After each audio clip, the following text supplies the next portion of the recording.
What do I love about being a teacher? I love everything about being a teacher.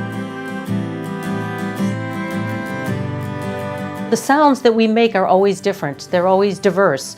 From one day to the next, the same person can sound vastly different.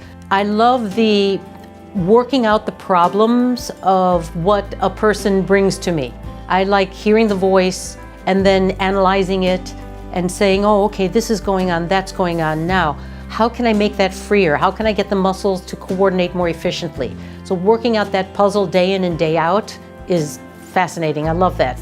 My favorite teaching moments are when I can set up the exercises in such a way as to get that person's voice to be freer. So for example, I'll hear a problem, I'll think about it, I'll set up the exercises, I'll work on it, and then all of a sudden they come out with a note that is just glorious and free, and they look at me, and the smile on their face and the excitement in their eyes that's my favorite teaching moment ever, always.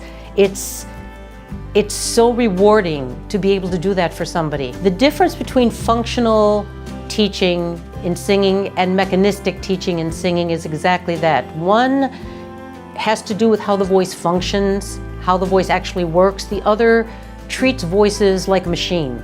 It's mechanistic. Most of the methods out there are very mechanistic.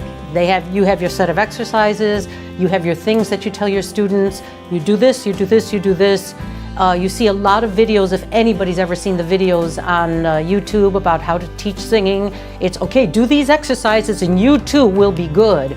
That's a mechanistic way of looking at a voice. Everybody's an individual, and let's say two individuals have exactly the same vocal difficulty. You wouldn't approach them the same way. You don't approach every human being the same way. So functional teaching, functional vocal training means, how does this voice function? How is this voice in front of me functioning? And what do I do to make it function better? That's not just a do 1, 2, 3, 4, 5 and you're going to be a singer. So it's the individual that comes to you, how you look at that individual, how you approach them, how you figure out the problem, how you try to find the best solution. And then, as I said before already, the joy in their face when they're singing better. I'll be working with people, volunteers from the audience, and I'll be listening to how they sing, and they'll hear me work with them, figure out what it is that could be done more efficiently, more freely. I'll set up the patterns, and they'll hear a change in the different people's voices. So that, I'll explain more about what functional singing is. I'll talk about the emotional contact, how emotions can affect the voice. You may have basically a free voice, but if you have stage fright and then you're in front of an audience, your throat's going to shut down on you, and it's not your voice per se, it's just the emotion of the moment that shuts down your voice.